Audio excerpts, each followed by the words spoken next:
Team India के तेज गेंदबाज मोहम्मद शमी ने पिछले साल खेले गए वनडे वर्ल्ड कप में अपनी गेंदबाजी से कमाल किया था।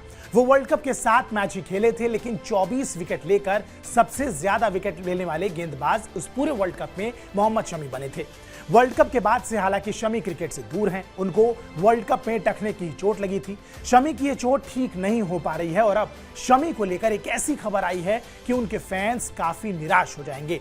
शमी इस बार आईपीएल नहीं खेल पाएंगे। जी हां, मोहम्मद शमी आईपीएल 2024 के सीजन से बाहर हो चुके हैं।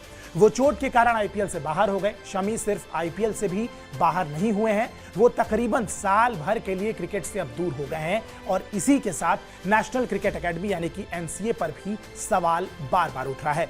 शमी आईपीएल में गुजरात टाइटंस के लिए खेलते हैं। वहीं गुजरात टाइटंस जो पिछले 2 साल लगातार आईपीएल में अच्छा खेलते आई है और 2022 में उसने अपने पहले ही सीजन में खिताब भी जीता था।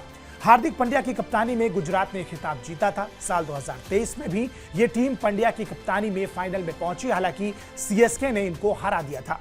इस बार वैसे भी गुजरात की स्थिति ठीक नहीं लग रही थी और अब शमी के बाहर जाने की खबर से उसे एक बहुत बड़ा झटका लगा है। पांड्या ने गुजरात टाइटंस का साथ छोड़कर मुंबई इंडियंस का दामन थाम लिया। इसी कारण इस साल शुभमन गिल आईपीएल में गुजरात की कप्तानी करेंगे, लेकिन शमी इस टीम में नहीं होंगे। नया कप्तान है, ऊपर से इतना सीनियर गेंदबाज टीम से बाहर चला जाए तो टेंशन तो होना लाजमी है। समाचार एजेंसी पीटीआई ने बीसीसीआई के सूत्रों के हवाले से अपनी रिपोर्ट में बताया कि शमी को बाएं टखने में चोट है और इसी कारण वो आईपीएल नहीं खेल पाएंगे। शमी को यूके में सर्जरी करानी है। पीटीआई ने अपनी रिपोर्ट्स में सूत्रों के हवाले से लिखा कि शमी जनवरी के आखिरी सप्ताह में लंदन में थे। उन्होंने टखने की चोट के लिए स्पेशल इंजेक्शन लिए थे और इसके बाद उनसे कहा गया था कि 3 सप्ताह बाद वो हल्की ट्रेनिंग शुरू कर सकते हैं और फिर वापसी की शुरुआत कर सकते हैं, लेकिन इंजेक्शंस ने काम नहीं किया और शमी के पास अब एक ही चारा बचा है और वो है सर्जरी कराना। वो जल्द यूके में सर्जरी कराने के लिए रवाना होंगे। आईपीएल में उनके खेलने का सवाल पैदा ही नहीं होता। बता दें कि शमी को वर्ल्ड कप के दौरान ही समस्या हुई थी। उन्होंने दर्द में वर्ल्ड कप के मैच खेले। गेंदबाजी करते हुए जब वो अपना पैर लैंड करते थे तब उनको समस्या होती थी। शमी की मौजूदा स्थिति को लेकर नेशनल क्रिकेट एकेडमी यानी कि एनसीए द्वारा उनके लिए कुछ प्लान तैयार किए गए हैं, लेकिन वो अब तक तो सफल होते नहीं दिखाई दे रहे हैं।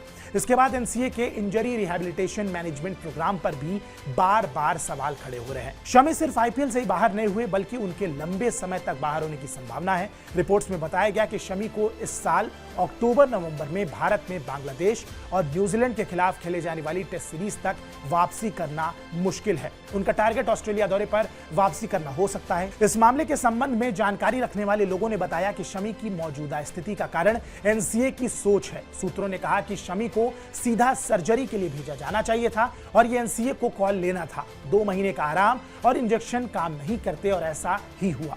वो एक अहम खिलाड़ी हैं और ऑस्ट्रेलिया में टीम इंडिया को उनकी बहुत ज्यादा जरूरत है। रिपोर्ट्स में सोर्सेस के हवाले से जो जानकारी दी गई है उसे देखा जाए तो एनसीए ने शमी की चोट को ठीक करने में कहीं चूक तो जरूर की है और इसी कारण शमी तकरीबन साल भर के लिए क्रिकेट से दूर हो गए हैं। इसी साल टी20 वर्ल्ड कप भी खेला जाना है। माना जा रहा है कि शमी इस वर्ल्ड कप में खेलेंगे, लेकिन लग नहीं रहा है ऐसा कि शमी टी20 वर्ल्ड कप तक फिट हो पाएंगे और ये आईपीएल से भी बड़ा टीम इंडिया को सबसे बड़ा झटका लगेगा वर्ल्ड कप के पहले, क्योंकि बुमराह के अलावा अगर आप किसी भी एक गेंदबाज पे रिलाई कर पाते हैं तो वो मोहम्मद शमी होते हैं और अगर मोहम्मद शमी इस टीम में नहीं है तो ये टीम इंडिया के लिए बहुत बड़ा झटका है। बहरहाल इस मुद्दे पर आपकी क्या प्रतिक्रिया है हमें कमेंट सेक्शन में जरूर बताएं। बाकी स्पोर्ट्स की दुनिया की तमाम बड़ी खबरों के लिए आप सब्सक्राइब कीजिए स्पोर्ट्स 9। मेरा नाम है आयुष मिश्रा। नमस्कार।